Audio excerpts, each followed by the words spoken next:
NDFB आदामोननो साख्रि हो नोंथांमोनाथ' बुंदोंमोन घरे घरे साख्रि होगोन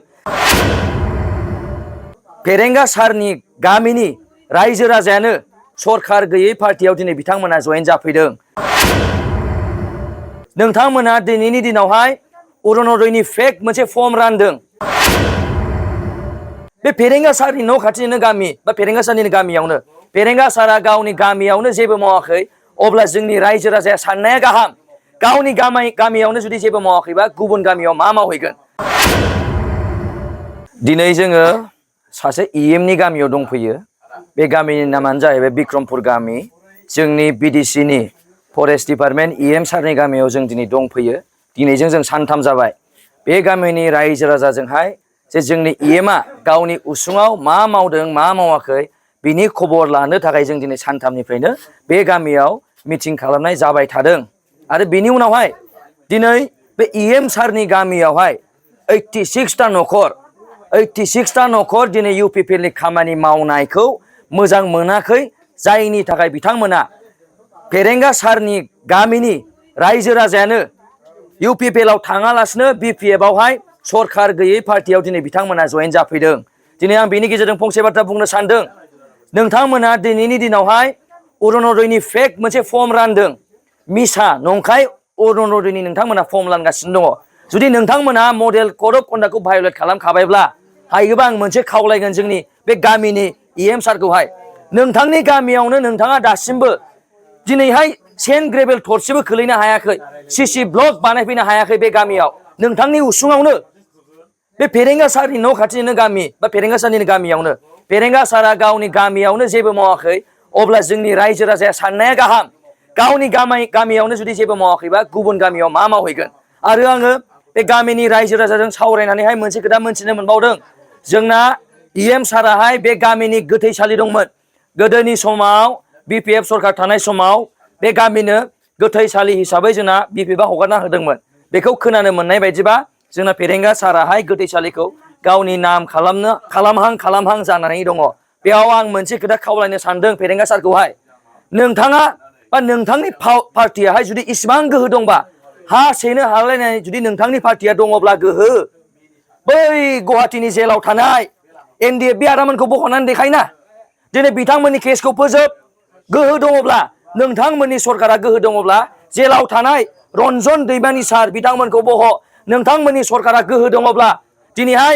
एनडिएफबिनि मार्टियार फेमिलि मोननो साख्रि हो नोंथांमोननि सरकारा गोहो दङब्ला दिनै एनडिएफबि आदामोननो साख्रि हो नोंथांमोननि सरकारा गोहो दङब्ला दिनै एबसु खालामनानै जाय फेमिलिया मार्टियार जादों बिथांमोननि न'खरनो साख्रि हो नोंथांमोननि इउपिपिएल सरकारा जुदि गोहो दंब्ला दिनै नोंथांमोना बिडिसिआव इलेक्सन खालामबाय थादो जेबायदि नोंसोर दिनैहाय सुक्ति जानायनि उनाव नोंथांमोना पावाराव फैनायनि उनावहाय प्रमद बर'आ जेब्ला चिफ जादों बिडिसिनि बिनि उनावहाय दिनैसिमावहाय बिडिसिआव खेनले 6 बार 7 बार इलेक्सन जाना थांबाय नोंथाङा जुदि जों बर'नि थाखाय सानमारोब्ला नोंथाङा मालाबाबो इलेक्सन खालामनाय नङामोन ओंखायनो आं खावलायदों गोहो गोनां सरकार इउपिपिएल सरकार नोंथांमोनहा गोहो दङब्ला जेलाव थानाय आदामोनखौ बख' गोहो दङब्ला दैमारि सारखौ बख'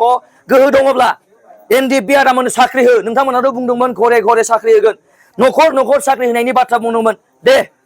न'खर साख्रिखौ नांथ'ला जोंनो नाथाय एक्स एनडिएफबि आदामोननो साख्रि हो एबसुनि मार्टियार फेमिलिनो साख्रि हो एनडिएफबिनो मार्टियार फेमिलिनो साख्रि हो गोहो दङब्ला बेखिनिखौ बुंनानै आं रायजो राजानाव खावलायबाय फैबाय थानाय 7 मेनि जे इलेक्सन दङ जोंहा बेवहाय जाहाथे बयबो नांगोलनि सबियाव भट होयो बेखौ खावलायबाय बेखिनियानोसै परिबर्तना बेनो रायजो राजानि सिगाङाव बुंदोंमोन परिबर्तन दरकार इउपिपिएल सरकार होननानै रायजो राजाया सानदोंमोन जे परिबर्तन जागोन रायजो राजानि जाय दिनै गरिब थाखोआव दासिमबो लेबार मावनानै जागासिनो दङ अन्थाइ देख्रुबनानै जादों दिनैसिम जौ फानना दाउ अमा फिसिना गावनि न'खर संसारखौ सालायगासिनो दङ बैसोर बायदि रायजो राजाया सानदोंमोन इलेक्सननि सिगां परिबर्तन जागोन नाथाय दिनै जों मा नुनो मोनखो परिबर्तना रायजो राजाया जायाखै परिबर्तना सोरहा जादों इउपिपिएलनि लिडार सोरबा एल्ट' सालायोमोनबा दिनै एल्ट'निफ्राय दामिसिन गारि जाबाय सोरहाबा दिनैहाय प्रमद बर'आ बुंदोंमोन जोंनि बिडिसिखौ सुइजारलेण्ड बानायगोन 100 दिनल' समाय हो दिनै प्रमान मोनबाय रायजो राजाया इउपिपिएलआ बिडिसिखौ सुइजारलेण्ड बानायाखै नाथाय इउपिपिएलनि लिडारफोरा सुइजारलेण्ड थांनो थाखाय लाख फैसा बुथुमगासिनो दङ इउपिपिएलआ इलेक्सननि सिगां बुंदोंमोन मोनफ्रोमबो गामियाव इउपिपिएल सरकार फैनायनि उनावहाय गंनै ट्रेक्टर मोनगोन मोनफ्रोमबो गामि न'खर न'खर जार्सि मोसौ घरे घरे जार्सि घरे घरे गाखिर बुंदोंमोन घरे घरे पुखुरि घरे घरे मास अमा फिनाय दाउ फिनाय दिनै आं प्रश्न खालामनो सानदों रायजो राजानावहाय मोनबैसे गामिया दिनै इउपिपिएलनि ट्रेक्टर गंनैखौ मोनखो मोनबैसे गामिया दिनै इउपिपिएलनि दैदेननाय सरकारनि मोसौ जार्सि मोनखो मोनबैसे रायजो राजायाहाय सोर साबसे रायजो राजाया दिनै बोरमा अमा दाउ फिसिनो मोनखो बेनो नामा दिनै परिबर्तन सरकाराहाय एनडिएफबिआ 35 बोसोर संग्राम खालामदों दासिमबो जेलाव दङ दिनैहाय एक्स एनडिएफबि आदामोनखौ दाउ फिनाय अमा फिनाय माबोरै फिनांगौ बेखौ फोरोंदों एनडिएफबिआ 35 इयार्स संग्रामाहाय अमा फिनो दाउ फिनो थाखाय खालामदोंमोन नामा लासिं सिं खालामदों जोंखौ बे इउपिपिएल सरकाराहाय आरो बिनिफ्राय देरसिन लासिं सिं जाय रायजो राजाया दिनै राजा लामा जथेहैदों रेल साइथिं जथेहैदों दिनै आदामोना हाग्रायाव थांनानै संग्राम खालामनानै फैदों बिथांमोनखौ लासिं सिं खालामनाय जादों प्रमद बर'नि इउपिपिएल सरकाराहाय जोंना राजा लामा जथेनाया दाउ फिनो अमा फिनो थाखाय जों राजा लामा जथेयाखै 35 इयार्स संग्रामा अमा फिनो दाउ फिनो थाखाय खालामाखै आदामोना सिबाय दुखु खस्थ'जों दङ दासिमावबो साख्रि मोनाखै रिहेबिलिटेसन मोनाखै दा जोबोद दुखुआव दङ नंखायनो आं खावलायो रायजो राजा जोंहा इउपिपिएल बा प्रमद बर'नि दैदेननाय इउपिपिएल परिबर्तन सरकारखौ जोंहा बिडिसिनिफ्राय बोखारफिननांगौ बिएसएमनि लिडारफ्रा इउपिपिएलआव हाबफैदों दा बिनि सायाव जोंहा जेबो बुंनांगौ गैया दिनै बिडिसिआ दुरबल अबस्था जानानै दङ दिनै बिडिसिआ जेबायदि लोरबां पावारलेस बिडिसि 16टा डिपार्टमेन्ट स्टेटआव दङ दिनै जोंहाहाय